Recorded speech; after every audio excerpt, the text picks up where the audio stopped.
InStitches show. Holy cow, it's November, which means it's time for the second last square in our 2022 Totally Tunisian calendar blanket. And this month we thought we would get fancy. We're going to experiment with some very simple Tunisian lace making techniques. Now before any of you get scared and panicky, we are going to be experimenting with what we call the Tunisian Lacy lattice stitch. Really, really pretty stuff. This is a lot easier than you think. Let me explain. In basic knitting or crocheting, lace making is essentially created by making a hole and then not making a hole. In crochet, you chain one, maybe you crochet into the next stitch or combine a couple stitches. In knitting, you create a stitch and then you knit a couple stitches together. Tunisian crochet kind of blends those two techniques together, but in a much simpler way. And this entire square uses the full stitch and the simple stitch. So there's no purls, there's no reverse stitches, there's no complicated yarn pulling and winding and twisting.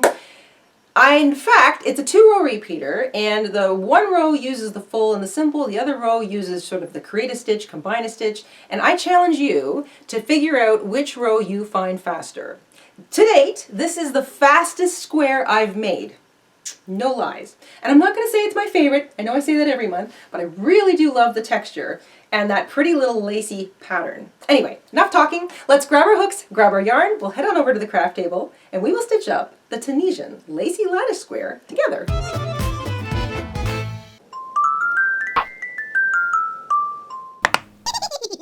In order to make our lacy lattice Tunisian squares this month, we are going to need around 100 yards of a size 4 medium weight yarn. I'm using acrylic. You want around 90 yards for the main square and 10 yards for its border, and I've got 2 colors going this month.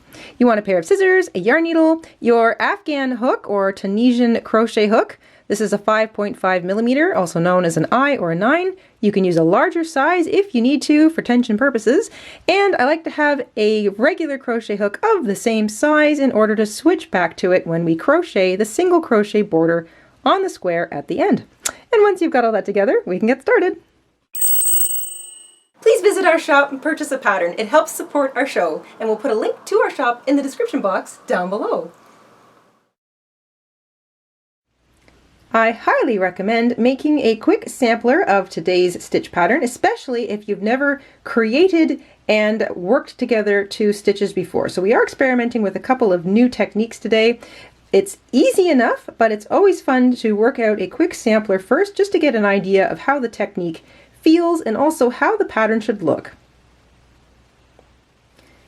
We are going to begin with a slip knot, and we're going to chain 38. This lacy lattice stitch can be worked over any even number of chains, but we're going to stick with 38 in order to match up with the rest of the squares in this series. Once you have 38 chains, the first loop, or the loop left on our hook, is already using that first chain, so we're going to skip it.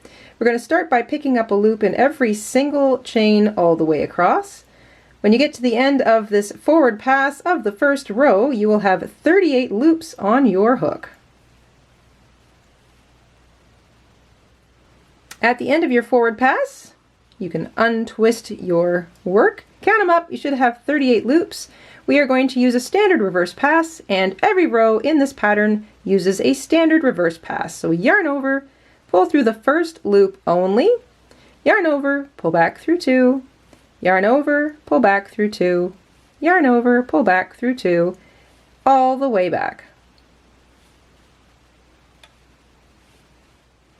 At the end of your reverse pass, you'll be left with 1 loop on your hook. That loop is already using that first stitch or that first vertical bar, so every row begins in the second vertical bar. This is a 2-row repeater pattern, so it's helpful to keep track of the row that you're on by counting the little running chains that run up the side, or if you need to, you can use a stitch marker, but I find counting those rows helps a lot since this is just a little 2-row repeater. Here we go. We are going to create a stitch. That's it, we did it. You yarn over hook, that creates a loop on your hook, and then we are using just the Tunisian simple stitch, but instead of just picking up a loop in the next vertical bar, we're going to pick up a loop in the next 2 vertical bars together. So slip your hook under the next 2 vertical bars yarn over, and pick up a loop. So far you'll have 3 loops on your hook. That's the loop that you began the row with. It's sort of there by default. We created a loop by yarning over, and then we picked up a loop by inserting our hook through the next 2 vertical bars and picking up a loop. So you've got 3 loops there, and we've technically used up 3 vertical bars. So 1, 2, 3, 1, 2, 3. Let's do it again. We're going to create a stitch. Done. Yarn over hook, nice and quick. Look for the next 2 vertical bars. Insert your hook through both of them. We're staying on the front of our work. We're using the Tunisian simple stitch. Yarn over, pick up a loop in both those bars. So you're pulling it back through both those bars. You're going to have a nice little open work underneath that created loop, and then the usual kind of loop created when you work a Tunisian simple stitch. So this is going to become a little more apparent as we go. Let's do it again. Create a stitch by yarning over. So easy. Then you find the next 2 vertical bars, slip your hook through both of them, yarn over, pull that yarn back through both those vertical bars, and pick it up on your hook. And I find I like to just yank up on that second stitch a little bit, just to make sure that I don't get too tight. I want a nice loose tension through here. You can tell that you got 2 vertical bars because they'll be kind of pinched together at the top. You can sort of see that coming. And underneath the created loop, you'll have this nice open space. This is basic lace. It is so easy. Yarn over to create a stitch. Find the next 2 vertical bars. Slip your hook through both of them. There we go. Yarn over and pull it back through both those vertical bars. That makes them both pinch together at the top. Pull up a loop, nice and easy, and there you go. They'll also sit together in little pairs across the top of your hook, so it makes it easy to count. You're going to repeat this all the way across to the end, and then we're going to finish off the end with a simple stitch. I will catch up with you when we get there.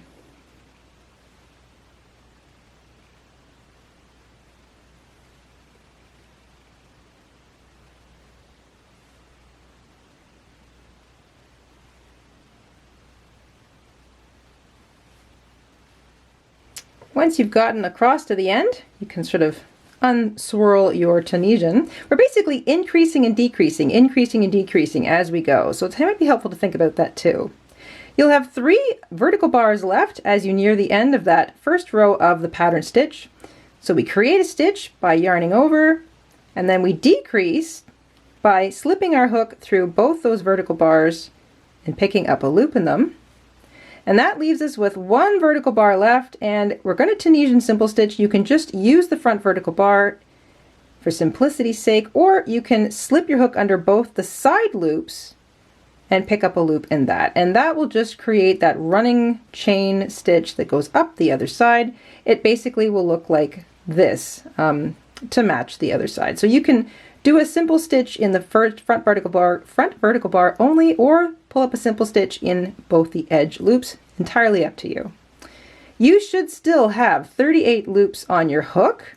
Half of them will be created, and the other half will be from decreasing by picking up a loop in 2 vertical bars together. You can see that nice little pinch.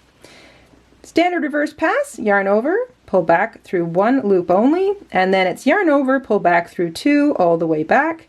Be careful not to accidentally yarn over and pull back through 3, because when you're creating and decreasing, or increasing and decreasing, those stitches or those loops tend to sort of sit together in little pairs.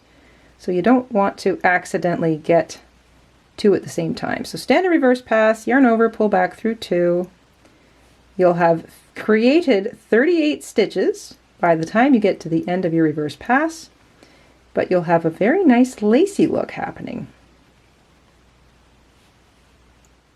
At the end of the second row of the square, this is the first row of the actual pattern stitch, you will see that nice little open lace work activity starting. So you still have 38 loops, or 38 stitches.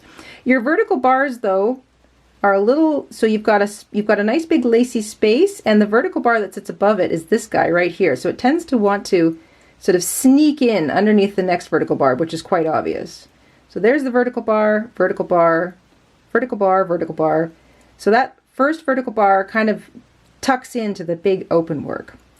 Luckily, for the second row of this pattern, we don't really have to pay much attention to that first vertical bar. It's the second obvious vertical bar that we're going to be paying more attention to, and the nice big spaces in between. So here we go. The loop left on our hook still accounts for that first stitch there. We're going to begin the second row of the pattern, this is row 3, in the actual space we created when we created a stitch in the last row. We are going to make a full stitch. This is a Tunisian full stitch. Hook goes right through the fabric. It's not bisecting any vertical bars, it's going right through that open space, and you pick up a loop. And when you do that, you can really see that space opening. Then you want to find the next vertical bar. So you skip the vertical bar, the little one, look for the big one. This was the one that sits above the 2 pinched vertical bars from the previous row, and simple stitch into that one. So you just pick up a loop as normal. Here's the next space, much easier to see as we move it through the rest of the row. Hook goes right through the space, pick up a loop, that's a full stitch. You're looking for the next obvious vertical bar, so skip the little one, look for the big one. It will be the one that pinches those 2 vertical bars together from the previous row. Simple stitch into that, so pick up a loop in that one. If you get confused, just stop. Make sure that you've got a loop sitting in the hole and a loop sitting in the next vertical bar. A loop in the hole, a loop in the vertical bar. Look for the next space, full stitch, so you pick up a loop going right through that space. Look for the next obvious vertical bar, that's the one that pinched these 2 guys together. Simple stitch into that one. So you're full, simple, all the way across, but you're working the full stitch into the space created when we made a stitch in the previous row. And then the simple stitch is normal. You're picking up a loop in that next vertical bar. You're going to do that all the way across.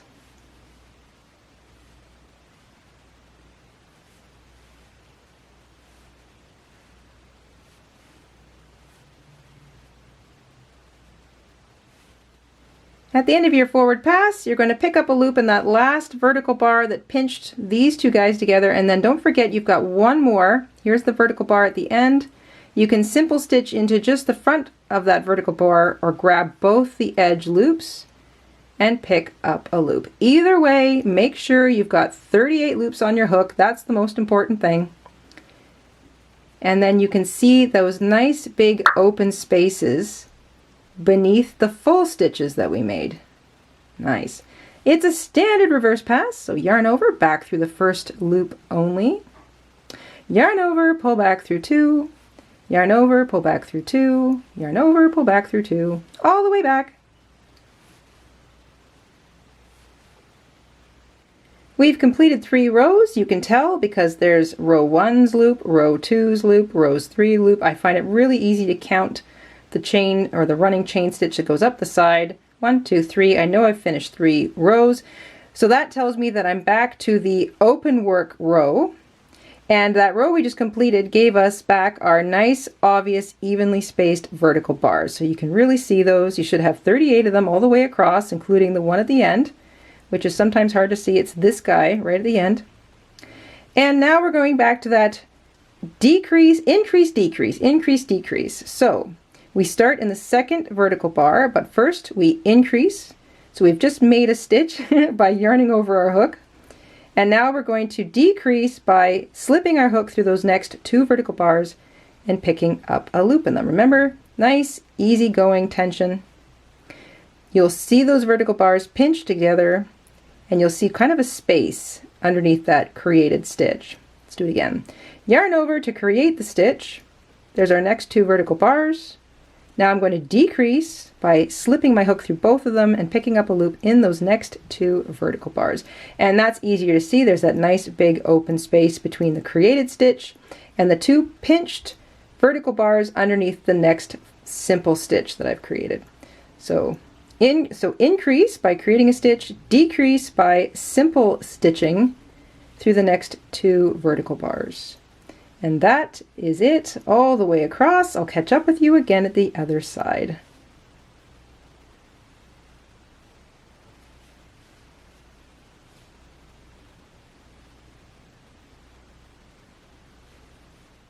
As you finish an open work row, which is where we're increasing and decreasing, so we're creating a stitch and then we are taking 2 vertical bars and amalgamating them into a single loop on our hook. Don't forget that last vertical bar. You can use it or both edge loops to create a simple stitch to finish off the row. There we go. Count them up. You should have 38 loops on your hook, and then a standard reverse pass.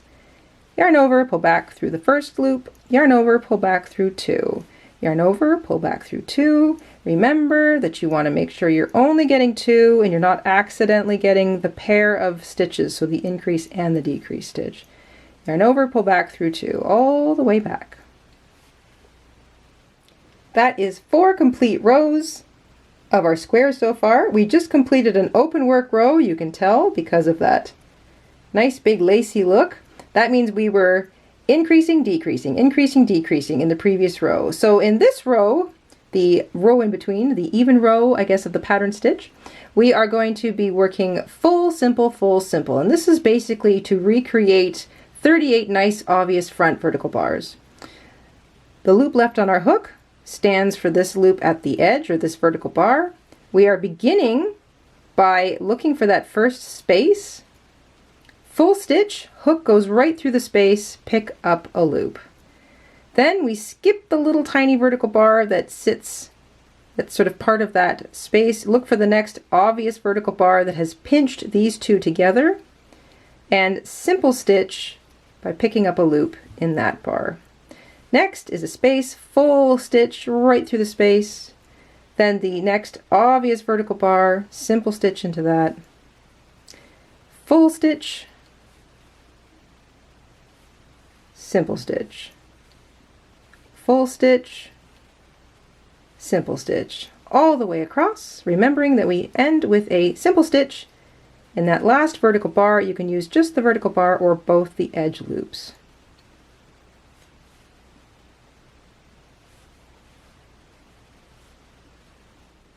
At the end of the row, there's my last vertical bar. I'm going to grab both the edge loops. You don't have to, but I just like the way that kind of creates a little running stitch up the other side. Pick up your 38th loop, count them up. You should have 38 loops on your hook. Standard reverse pass, yarn over, pull back through 1, yarn over, pull back through 2, and so on, all the way back.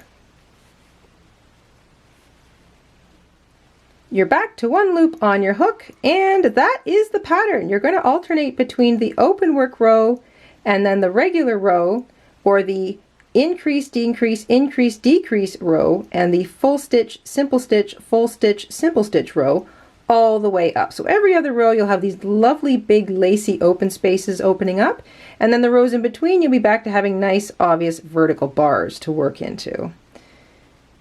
This is 5 rows in. We are making a square that's 32 rows high. So I'm going to let you work away at those 2 repeating rows. Get comfortable with that lacy lattice stitch, and I'll see you near the top.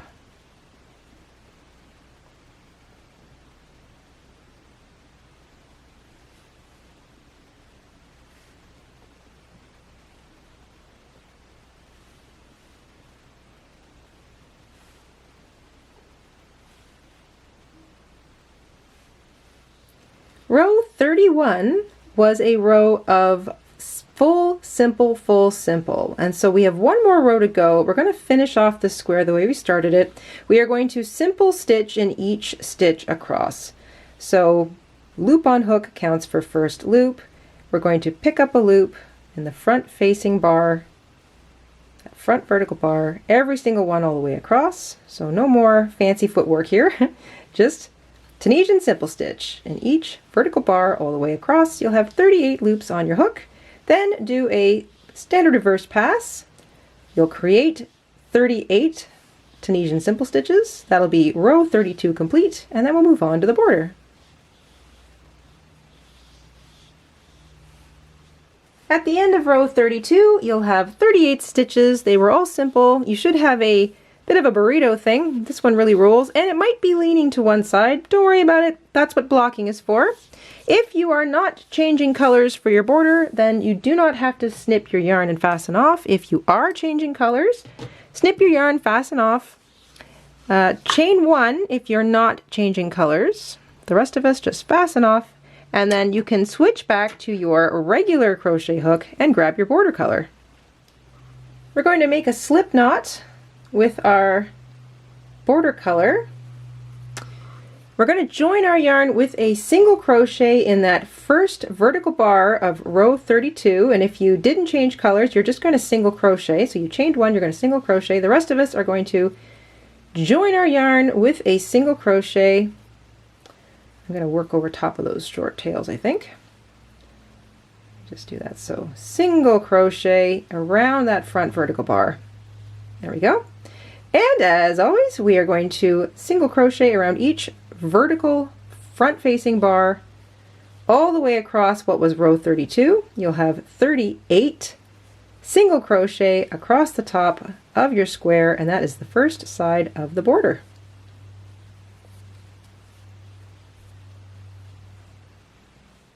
That's 38 stitches all the way across the top of our square. We chain 1 and single crochet in the same last vertical bar that we placed our 38th single crochet in. That becomes the first stitch down your first side. You're going to single crochet in each of those front facing vertical bars along the edge of your square, just grabbing the bar, not the whole stitch. You've got 32 rows plus the foundation chain row, so you will have 33 single crochets by the time you get down to the bottom.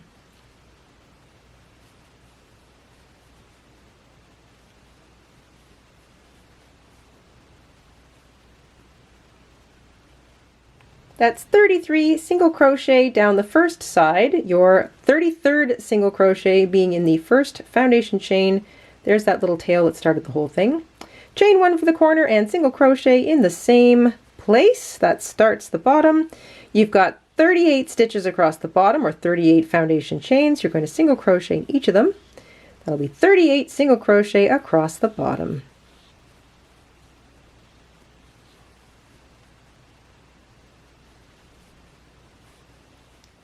That's 38 single crochets across the bottom of the square. Chain 1 for the corner, single crochet in the same place as your last bottom single crochet, and that becomes the first one up the second side. And we're going for the front facing vertical bar of each row all the way up. So there's 32 rows plus your foundation chain row, so you'll have 33 single crochet up the second side. Your last single crochet will be worked into the same vertical bar that you joined or began your border row in.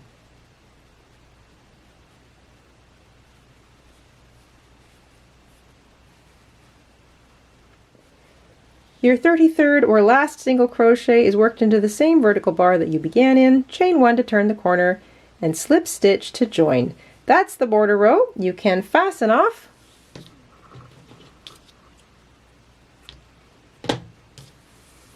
Take a moment to weave in your tails, and you're definitely going to want to block this one.